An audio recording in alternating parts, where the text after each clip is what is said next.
Indahnya begini Pak, maaf ya, lihat istri itu ingat Allah, lihat anak ingat Allah, ibu lihat suami ingat Allah.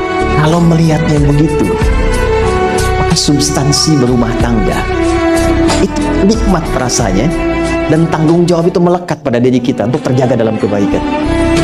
Ya, saya nitipkan handphone saya ke antum, dan antum tahu itu punya saya, ya, dan anda mencintai saya misalnya, ta'zim di situ.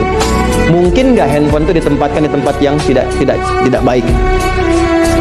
Mungkin nggak anda taruh di lantai begitu saja? Demi Allah saya katakan, mungkin anda akan mencari tempat terbaik, disimpan di situ, dirapi-rapikan, dilap-lap, karena anda merasa itu punya saya yang dititipkan pada anda.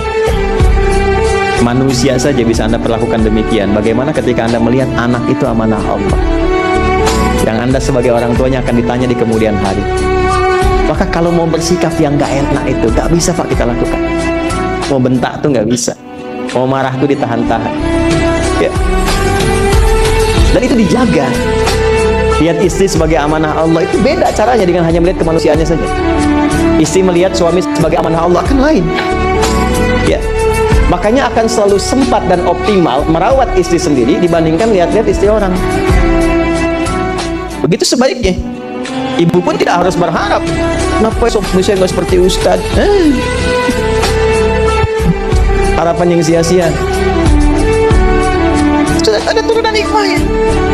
Nah itu ada latihannya. Latihannya apa? Alladzina yadhkurunallah, dzikir.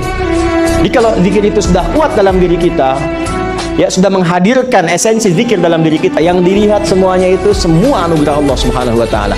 Jadi saat dia gembira itu dia bersyukur, dan saat dia sedang mengalami duka dia bersabar.